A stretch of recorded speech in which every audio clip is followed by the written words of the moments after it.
বিস্ফোরণ কাণ্ডে এনআইএ স্ক্যানারে আরো ৩ জন তৃণমূল নেতা বলাইচরণ মনোব্রত ছাড়াও আরো ৩ জন শাসক নেতার বাড়িতে তল্লাশি। বিস্তারিত জানবো, আমাদের প্রতিনিধি আবির দত্ত রয়েছেন আমাদের সঙ্গে। আবির, এনআইএ তদন্তভার গ্রহণ করার পর আমরা জানি একদিনের ব্যবধানে পরপর দুদিন ৮ জন তৃণমূল নেতাকে তারা তাদের দপ্তরে ডেকে পাঠিয়েছিল এবং তারা কিন্তু ৮ জনই দুবারই কিন্তু তারা সেই যাওয়া একেবারে অগ্রাহ্য করেছিলেন, তারা হাজিরা দেননি। গতকালের রেড এবং তারপরে দুজনকে নিয়ে যাওয়ার পর আজকে ফের ৩ জনকে ডাকা হলো, তাদের কি পরিচয়? দেখো, শুরুতেই তোমায় জানাই যে গতকাল মোট ৫টি জায়গাতে তল্লাশি অভিযান চালানো হয়েছিল। তার মধ্য থেকে 2টি জায়গাতে তল্লাশি অভিযান চালিয়ে সেখান থেকে 2 জনকে গ্রেপ্তার করা হয় যারা তৃণমূলের নেতা। অন্যদিকে আরও যে 3টি জায়গাতে তল্লাশি চালানো হয়েছে, যেটা এনআইএ সূত্রে আমরা জানতে পাচ্ছি, তাদের মধ্যে একজন নবকুমার পান্ডা এবং সুবীর মাইতি এবং মানব কুমার পয়রা। এবং এই যে 3 জনের মধ্যে মানব কুমার পয়রা, তিনি পূর্ত কর্মাধ্যক্ষ জেলা পরিষদের তৃণমূলের নেতা, তিনি স্থানীয়। এছাড়াও বাকি 2 জনও তৃণমূলের, তাদের মধ্যে একজন তৃণমূলের নেতা। এই যে 3 জন যাদের বাড়িতে তল্লাশি চালানো হয়েছে, সেখান থেকেও মোবাইল থেকে আরম্ভ করে বেশ কিছু ডকুমেন্টস, সেগুলো তারা কিন্তু ইতিমধ্যে উদ্ধার করে নিয়ে এসছেন তদন্তের স্বার্থে। এবং যেটা আমরা জানতে পাচ্ছি যে গতকাল যে 5টি জায়গাতে তল্লাশি অভিযান চালানো হয়েছিল এবং তারপর যে 2 জনকে গ্রেপ্তার করে নিয়ে আসে, বলাইচরণ মাইতি থেকে আরম্ভ করে যে আরও একজনকে যে নিয়ে আসা হয়েছে মনোব্রত জানাকে, সেই 2 জনকে জিজ্ঞাসাবাদ করা হয়েছে গতকাল হেফাজতে পাওয়ার পর থেকেই। কিন্তু যেটা এনআইএ সূত্রে আমরা জানতে পাচ্ছি, তাদের 2 জনকেই কিন্তু অসহযোগিতা তারা 2 জন করছে তদন্তে, সেইভাবে জিজ্ঞাসাবাদে সেইভাবে তারা উত্তর দিচ্ছেন না। এবং যে ডায়েরি বা রেজিস্টারগুলো পাওয়া গিয়েছে, সেই সংক্রান্ত বিষয়ে তাদেরকে যখন জিজ্ঞাসাবাদ করা হচ্ছে, তাদের কাছ থেকে কিন্তু সদুত্তর পাওয়া যাচ্ছে না, অর্থাৎ তদন্তে অসহযোগিতা তারা করছে, এমনটাই জানা যাচ্ছে এনআইএ সূত্রে। আবির, ধন্যবাদ। আমি এই জায়গায় শত্রুপাদির কাছে আসবো। শত্রুপাদি, একেবারে কুণাল ঘোষের সেই ভবিষ্যৎবাণী আপনার নিশ্চয়ই মনে থাকবে যে এনআইএর আধিকারিকদের সঙ্গে গিয়ে দেখা করেছিলেন বিজেপির 2 জন প্রার্থী এবং তারা নাকি তৃণমূল কংগ্রেসের কর্মীদের নেতাদের নামের তালিকা দিয়ে এসেছেন, এমনকি নিজাম প্যালেসেও একজন পৌঁছে গিয়েছিলেন। এনআইএ রেড করবে, দিনটা যদিও মেলেনি, কিন্তু এনআইএ সত্যিই রেড করছে এবং অভিযুক্তদের তালিকায় কিন্তু শাসক দলের নেতারা। কুসুমিতা, প্রথমত আমি অবাক হয়ে যাই। আমার ইনফ্যাক্ট ভীষণ ভালো লাগে দেখতে যে আমার থেকে বেশি ইনফরমেশন আমার পার্টির বেশি অন্য লোকের আছে, খুব ভালো কথা। কিন্তু আমি কয়েকটা জিনিস একটু বলি যে এনআইএর সঙ্গে কার মিটিং হয়েছিল আমাদের জানা নেই।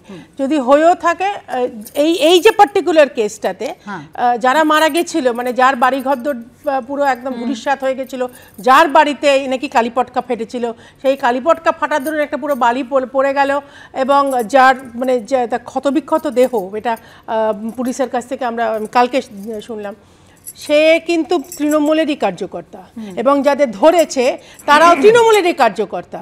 তো এখানে বিজেপির কি রোল আমি ঠিক বুঝলাম না। যদিও মাননীয়া বলছে যে আমরা এনআইএ চালাই, সিবিআই চালাই, ইডি চালাই, 3 জন রাজ্যপালকে চালাই, কোর্ট ম্যানেজ করে নিয়েছি।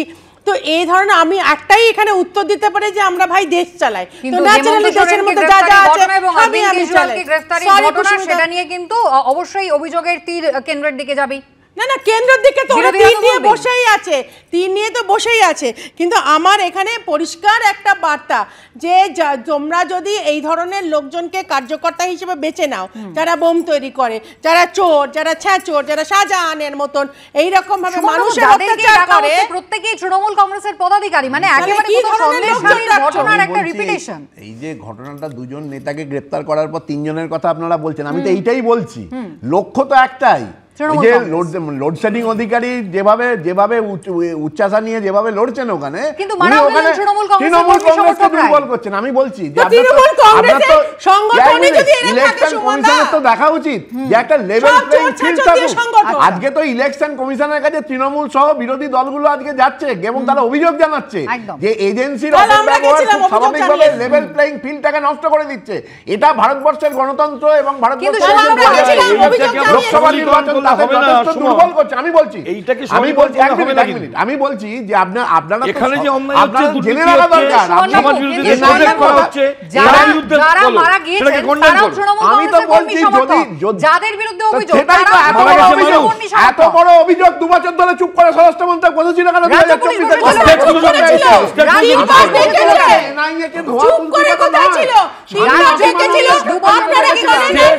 চুপচাপ ছিল।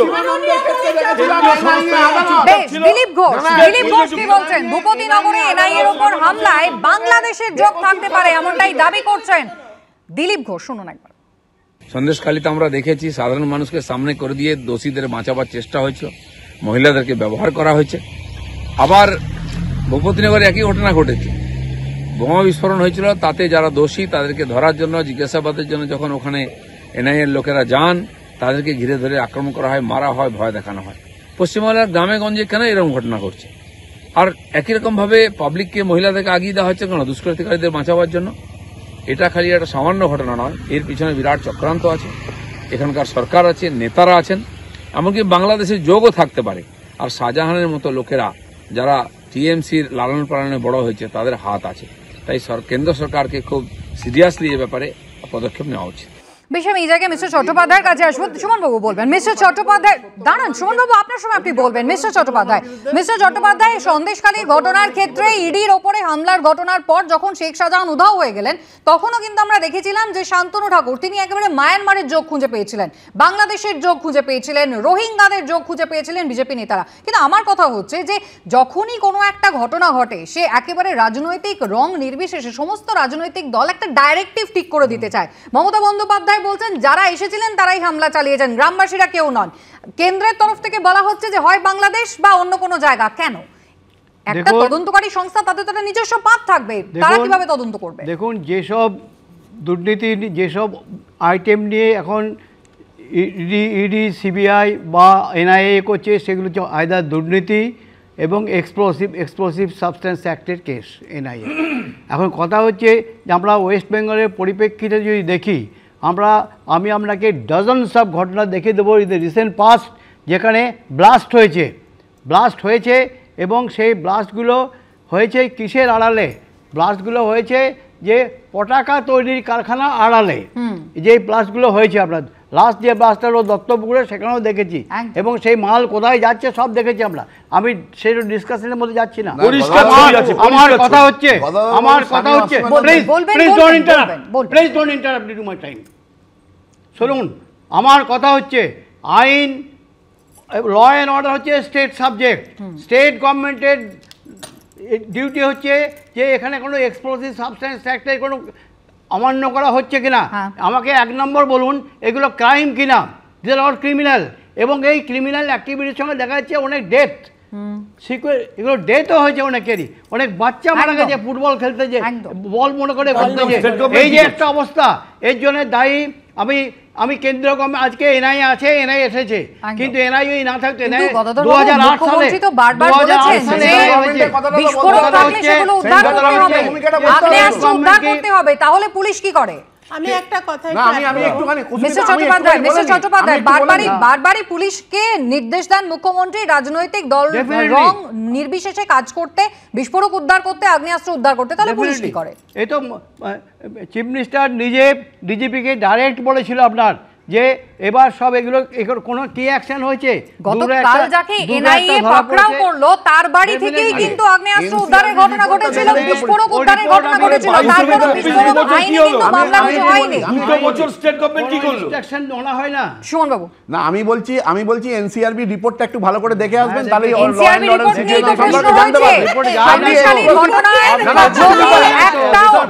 সন্দেশখালীর ঘটনায় আদালত বলছে কোন মহিলা যদি একজন অভিযোগ করেন তাহলে এনসিআরবি রিপোর্ট যা পশ্চিমবঙ্গ সরকার দিয়েছে তা সঠিক নয় বলে মানতে হবে। আদালতের অবজারভেশন এনেছেন সেই এক্সপ্লোসিভ মামলায় স্বামী অসীমানন্দের বিরুদ্ধে এটাও এনআইএ এর কেস। এনআইএ আদালত তাকে বেকসুর খালাস দিয়েছে। ফলে ওই জায়গাটা দেখতে হবে আপনাকে যে কি হলে কার বিরুদ্ধে শাস্তি, কখন শাস্তি, গুরুত্বটা এইখানে। যদি কেসের গুরুত্ব প্রথম দফা ভোট 19 তারিখ, আর তার আগে ফের কিন্তু উত্তরবঙ্গে প্রধানমন্ত্রী এক সপ্তাহে নিয়ে দ্বিতীয়বার আসছেন তিনি রাজ্যে। বৃহস্পতিবার কোচবিহারের পর আজ ধূপগুড়িতে জনসভা করবেন। বিজেপি প্রার্থী জয়ন্ত রায়ের সমর্থনে আজকে মোদির সভা। প্রথম দফায় ভোট জলপাইগুড়ি, কোচবিহার, আলিপুরদুয়ারে। গব্বর সিং বারবার বাংলায় আসছেন, কটাক্ষ করছেন মন্ত্রী ফিরহাদ হাকিম। যেরকমভাবে আমরা সিনেমায় দেখেছিলাম শোলেতে, গব্বর সিং আসার আগে কি কালিয়া সামা, এখন গব্বর সিং বারে বারে কলকাতাতে আসছেন, আমাদের বাংলায় আসছেন। তার আগে এরা এজেন্সিগুলো ওই সামা কালিয়া হয়ে সব একটা ভয় দেখানোর চেষ্টা করছে। বাংলার মানুষ ভয় পাবে না।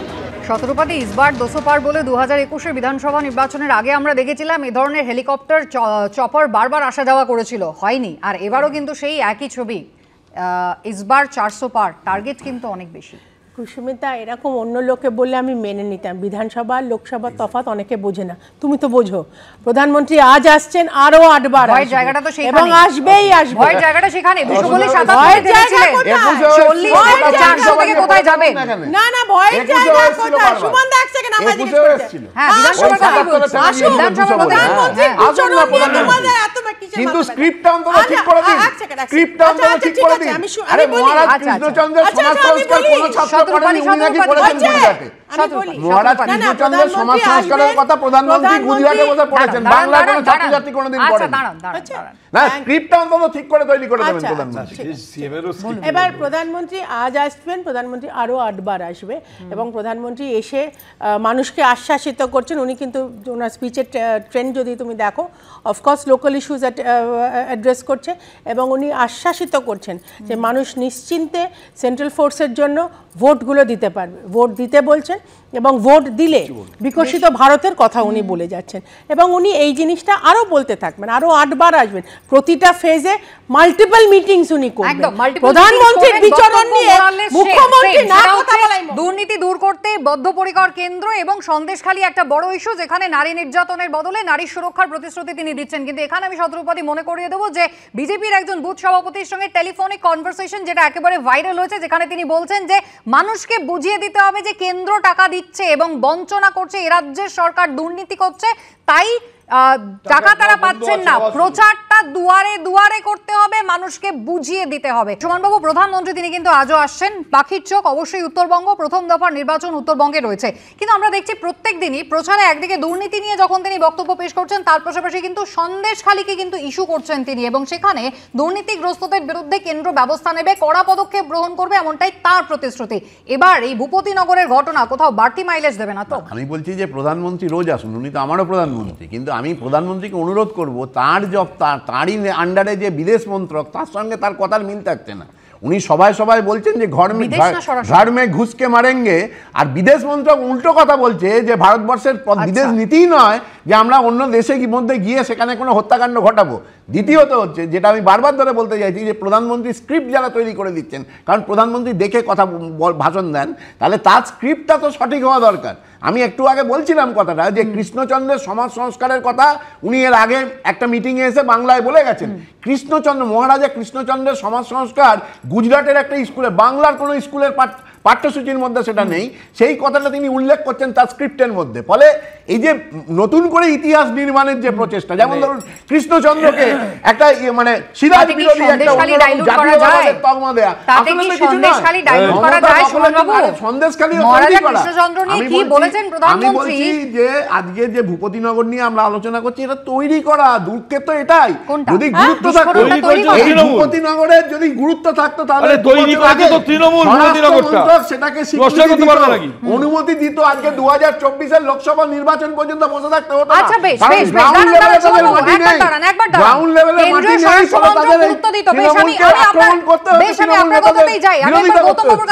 গৌতম বাবু, আপনার দাড়িভিটের কথা নিশ্চয়ই মনে থাকবে। দাড়িভিটে যেখানে দুজন ছাত্রের মৃত্যুর ঘটনা ঘটেছিল, সেই ঘটনাতে এনআইএ তদন্ত দেওয়া হয়েছিল। সিঙ্গল বেঞ্চের রায়কে চ্যালেঞ্জ করে কোর্টে ডিভিশন বেঞ্চে পৌঁছে গেল রাজ্য। কেন পৌঁছে গেল রাজ্য? কেন্দ্রীয় স্বরাষ্ট্র মন্ত্রক কেন যত্ন প্রথমবার নয়, গত 2 বছরে কেন ভূপতিনগর নিয়ে তারা নড়েচড়ে বসেনি সেই নিয়ে সুমন বাবুরা সরব হচ্ছেন, কিন্তু দাড়িভিটের ঘটনায় এনআইএ ঠেকানোর জন্য কেন রাজ্য সরকার ডিভিশন বেঞ্চে গেল? এটাই তো রাজ্য সরকারের কাজ। রাজ্য সরকারের কাজ আমি তো আগেও বললাম, আপনাকে আমি রিপিট করছি, আমাদের রাজ্য সরকারের কাজ হচ্ছে সমাজ বিরোধীদের প্রোটেক্ট করা। আমাদের রাজ্য সরকারের কাজ হচ্ছে যারা চুরি করছে, অন্যায় করছে, দুর্নীতি করছে তাদেরকে অ্যাবসলিউটলি প্রোটেক্ট করা। এবং তার জন্য আপনি যে ঘটনাটা বললেন যে এই কারণে দাড়িভিটের ঘটনাকে কেন্দ্র করে একটা সরকার চলে যাচ্ছে কোর্টে চ্যালেঞ্জ জানিয়ে, এবং সমস্ত ধরনের অপরাধীদের অপরাধ আড়াল করার জন্যে আমাদের ট্যাক্সের টাকায় কোটি কোটি টাকা খরচা করে কোর্টকে ব্যবহার করা হচ্ছে, এবং সেই কোর্টকে ব্যবহার করছে সরকার। সরকার অ্যাবসলিউটলি অন্যায়, দুর্নীতি, সমাজ বিরোধীদের প্রোটেক্ট করছে, এবং তৃণমূল দলটা অ্যাবসলিউটলি ভরে গেছে। আমি মিস্টার চট্টোপাধ্যায়ের কাছে একবার এই জায়গায় যাব। মিস্টার চট্টোপাধ্যায়, ইডির উপরে, ইডির আধিকারিকদের উপরে হামলার ঘটনা ঘটলো, তারপরে এনআইএ আধিকারিকদের উপরে হামলার ঘটনা ঘটলো, বারংবার সরকারি আধিকারিকরা এ রাজ্যে এসে কাজে বাধা পাচ্ছেন এই ধরনের অসহযোগিতার জন্য, এবং এখনো যাদের বাড়িতে তল্লাশি করা হচ্ছে তারা অসহযোগিতা করছেন এমনটাই অভিযোগ উঠছে। কোনো ব্যবস্থা কি হতে পারে? নিশ্চয়ই হতে পারে না তা নয়। যেমন ধরুন আমাদের দেশে আইন আছে, আইন তো এখনও চলে যায়নি, যতই যে আপনার গালাগালি করুন আইন আছে, এবং আইন আপনার আবার জুলাই মাস থেকে নতুন আইন তৈরি হচ্ছে, সেখানে আইন আরও স্ট্রিক্ট। ন্যায় সংহিতা যেটা আসছে 3টে যেটা এসে গেছে, যেটা 1 জুলাই থেকে শোনা যাচ্ছে যে এটা ইমপ্লিমেন্ট হবে, এবং আমরা অলরেডি ট্রেনিং দিতে শুরু করছি, বিভিন্ন পুলিশ অফিসারদের ট্রেনিং শুরু হয়ে গেছে এই ব্যাপারে। তো কথা হচ্ছে যে এই যে আইনটা মানা প্রত্যেক লোকের কথা। এখন পলিটিক্স, সবে আইনের সঙ্গে পলিটিক্স এতভাবে জড়িত হয়ে গেছে যে মুশকিল। এই যে জিনিসটি নিয়ে আজকে আলোচনা হচ্ছে ভূপতিনগর, এটা কি হয়েছে? এটা একটা আইনের আইন কি, যে আপনি সেখানে এক্সপ্লোসিভ তৈরি করছেন এবং সেটা গভর্নমেন্ট পারমিশন দেয়নি। আইন ভাঙলে আইনানুগ ব্যবস্থা নিতে হবে, সে নেবে তো রাজ্য সরকার। যেখানে ভাঙলে আইনানুগ ব্যবস্থা নেবে রাজ্য সরকার পারবে না, যেখানে রাজ্য সরকার পারেনি, যদি অন্য কোনো সংস্থা থাকে সেখানে কোর্ট মনিটর কেস হয়েছে। 5ই জানুয়ারি ইডির আধিকারিকদের উপরে হামলার ঘটনার 19 দিন পরে ইডির আধিকারিকরা ফের ঘটনাস্থলে ফিরে গিয়েছিলেন। 19 দিন পরে গিয়ে স্বাভাবিকভাবেই তারা কিছু পাননি, কিন্তু যে কঠোর ব্যবস্থা গ্রহণ করা যেতে পারত সরকারি আধিকারিকদের উপর হামলার অভিযোগে, সেই ব্যবস্থা তো করা হয়নি। গতকাল এনআইএ আধিকারিকরা আক্রান্ত হলেন। মানে কোথাও এ রাজ্যের ক্ষেত্রে কি তুলনামূলকভাবে নরম অবস্থান গ্রহণ করছে কেন্দ্র, এমনটা অভিযোগ তো উঠছে অরবিন্দ কেজরিওয়ালের ঘটনার পর। বাবু একটু প্লিজ। কুসুমিতা, প্রথমেই একটু বলি যে তুমি যদি এতবার করে একটা আলোচনা ওঠে, টপিক ওঠে যে এখানেই নাকি বিজেপি ওয়েস্ট বেঙ্গল, আমরা এখানে রাষ্ট্রপতি শাসন চাইছি, কিন্তু তুমি যদি দেখো গত 10 বছরে কোনো রাজ্যে কোথাও রাষ্ট্রপতি শাসন করা হয়নি। এবং যদিও আমাদের বিরুদ্ধে এই কমপ্লেনটা করা হয় যে আমরা নাকি ফেডারেল স্ট্রাকচার মানি না, আমরা নাকি কনস্ট্যান্টলি স্টেট গভর্নমেন্টে ইন্টারফিয়ার করি, কিন্তু অ্যাকচুয়ালি কি আমরা কোথাও ইন্টারফিয়ার করি? আমরা তো ছেড়ে দিই। আমরা বলি যে তোমরা আগে তোমাদের অ্যাকশনটা নাও। এতদিন ধরে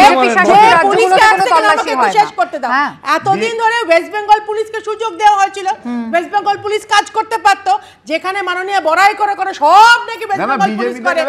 আজও সুমনদা বলছে পুলিশের কথা ছেড়ে দাও, তো এই তো পুলিশের নমুনা। বিজেপি শাসিত রাজ্যগুলোতে বিজেপি শাসিত অ্যাকশন নিতে হয়।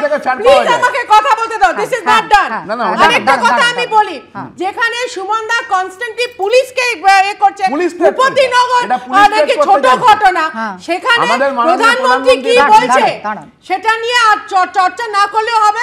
প্রধানমন্ত্রী যথেষ্ট পড়াশোনা করেন, এবং প্রধানমন্ত্রীর যে স্ক্রিপ্টটা বলা হয় সেটাও যথেষ্ট রিসার্চ করে দেওয়া হয়। প্রধানমন্ত্রী যেটা বলেন, ইনফ্যাক্ট যেটা কৃষ্ণচন্দ্র রায় নিয়েও বলেছেন, যেটা রাজমাতার সঙ্গে কথা হয়েছে, সেটা তাহলে আপনারা জানেন না, কিন্তু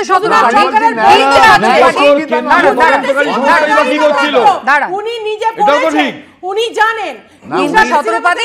বিজেপি শাসিত রাজ্যগুলোর ক্ষেত্রেও কোথাও যদি এই তৎপরতা দেখা যেত তাহলে সেটা ব্যালেন্স অ্যাক্ট তো বলতে সুবিধা হতো না। দেখা যায় না, বিজেপি শাসিত রাজ্যের তৎপরতা দেখা যায় না। বিজেপি শাসিত রাজ্যে স্টেট গভর্নমেন্ট নিজে অ্যাকশন নেয়। এমপি কি ব্যবস্থা নিয়েছে? রাজ্যসভার প্রফুল প্যাটেল সম্প্রতি যোগদান করলেন। আলোচনার সময় শেষ, সকলকে ধন্যবাদ আলোচনায় অংশগ্রহণ করার জন্য। বিরতি নেব, বিরতির পর আনন্দ সকালে অন্যান্য খবর নিয়ে ফিরে আসবো, আপনারা সঙ্গে থাকবেন।